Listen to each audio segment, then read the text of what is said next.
നമസ്കാരം. Raf talk മലയാളത്തിലേക്ക് എവർക്കും സ്വാഗതം.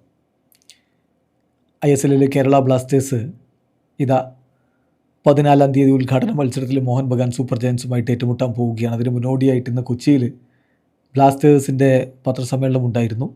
അപ്പോൾ അതിൽ കൃത്യമായിട്ട് പറഞ്ഞ ഒരു കാര്യമുണ്ട്. അത് കേരള ബ്ലാസ്റ്റേഴ്സിൻ്റെ സ്പോർട്ടിംഗ് ഡയറക്ടർ കരോലിസ് സ്കിൻസ്കിസ് ആണെങ്കിലും ബ്ലാസ്റ്റേഴ്സിൻ്റെ CEO ആണെങ്കിലും ഒക്കെ പറയുന്നത് ഇത് നിലനിൽപ്പിൻ്റെ ഒരു പോരാട്ടമാണ്. ഈ സീസൺ എന്ന് പറഞ്ഞാൽ അങ്ങനെയാണ്. അപ്പോൾ അതിന് വേണ്ടിയിട്ടുള്ള അഡ്ജസ്റ്റ്മെൻറ്റുകളും കാര്യങ്ങളൊക്കെയാണ് നടത്തിയിട്ടുള്ളത്. മാത്രമല്ല ഇതിൽ ഒരു ഘട്ടത്തിൽ കേരള ബ്ലാസ്റ്റേഴ്സ് അടച്ചു പൂട്ടുന്നതിനെക്കുറിച്ച് പോലും ചിന്തിച്ചു, അത് പോലും കൺസിഡർ ചെയ്തു എന്ന് CEO പറയുന്നുണ്ട്. നമ്മൾ അവരുടെ PC-യിലെ പ്രധാനപ്പെട്ട കുറേ കാര്യങ്ങൾ നോക്കിയാണ്. അപ്പോൾ ലൂണയെക്കുറിച്ച് കരോലിസ് സ്കിൻസ്കിസ് പറയുന്ന ഒരു കാര്യമുണ്ട്. ഞാൻ ലൂണയെ അഭിനന്ദിക്കുകയാണ്, അപ്രീസിയേറ്റ് ചെയ്യുകയാണ്. അദ്ദേഹം സിറ്റുവേഷൻ മനസ്സിലാക്കി എന്നിട്ട് ലോണിൽ പോകാൻ വേണ്ടി തയ്യാറായി.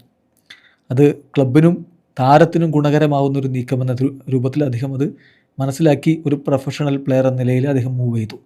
ശരിയാണ്. ഇപ്പം ബ്ലാസ്റ്റേഴ്സ് വിദേശ താരങ്ങളെ ഒഴിവാക്കിയെന്നോ വിദേശ താരങ്ങൾ ലോണിൽ പോയെന്നൊക്കെ പറയുമ്പോൾ അതിൻ്റെ കാരണം കൂടി നമ്മൾ മനസ്സിലാക്കണം. ഫൈനാൻഷ്യൽ ഇഷ്യൂസും ഉണ്ട്. അപ്പോൾ ഈ ഒരു സാഹചര്യത്തിൽ ലൂണ കാര്യങ്ങൾ കൃത്യമായി മനസ്സിലാക്കി ക്ലബിന് സഹായകരമാകുന്ന രൂപത്തിലുള്ള തീരുമാനം എടുക്കുകയായിരുന്നു. അതാണിപ്പോൾ SD-യുടെ വാക്കുകളിൽ നിന്ന് നമുക്ക് മനസ്സിലാക്കാൻ പറ്റുന്നത്. ഒപ്പം തന്നെ SD പറയുന്നുണ്ട്, പ്രധാനപ്പെട്ട കാര്യം എന്താണെന്ന് വെച്ചാൽ ഞാൻ തുറന്നു പറയട്ടെ, ഹോണസ്റ്റ്ലി പറയട്ടെ, ഇപ്പോൾ നമ്മൾ ടേബിളിനെ കുറിച്ചോ പ്ലെയേഴ്സിനെ കുറിച്ചോ സ്റ്റാർസിനെ കുറിച്ചോ ഇങ്ങനെയുള്ള കാര്യങ്ങളെക്കുറിച്ചൊക്കെ സംസാരിക്കുന്നതിൽ ഒരു അർത്ഥവുമില്ല. അത് ഇററിലവൻ്റ് ആണ്. ഇപ്പോൾ എന്താ, ഇറ്റ് ഈസ് സർവൈവൽ, നിലനിൽപ്പാണ് പ്രധാനം.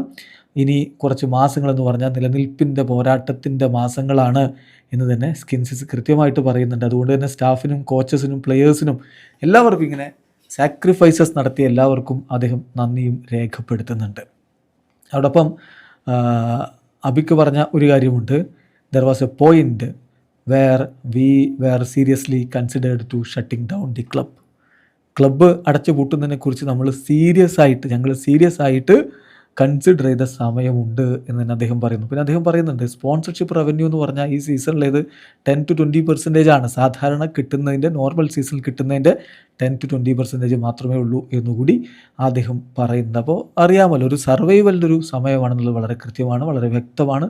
ഏതായാലും GCDAയുടെ ചെയർമാൻ ഒരു കാര്യം പറയുന്നുണ്ട്. GCDA ഈ വർഷത്തെ റെൻറ്റ് റിലാക്സ് ചെയ്ത് കൊടുത്തിട്ടുണ്ട്. പ്രീവിയസ്ലി 8.4 ലക്ഷം വാങ്ങിയിരുന്നത് 2 ലക്ഷമാക്കി ചുരുക്കിയിട്ടുണ്ട് എന്ന് അദ്ദേഹം ഇപ്പോൾ കൃത്യമായിട്ട് പറയുന്നു. അതായത് സാഹചര്യങ്ങളൊക്കെ മനസ്സിലാക്കിക്കൊണ്ട് തന്നെ ഇപ്പോൾ ആ രൂപത്തിൽ GCDAയുടെ ഭാഗത്തു നിന്നും നീക്കങ്ങൾ ഉണ്ടായിരിക്കുന്നു. വീഡിയോ അവസാനിക്കുന്നു. ഫുട്ബോൾ ലോകത്തെ കൂടുതൽ വിശേഷങ്ങളുമായി റാഫ് ടോക്സിൽ എത്താം.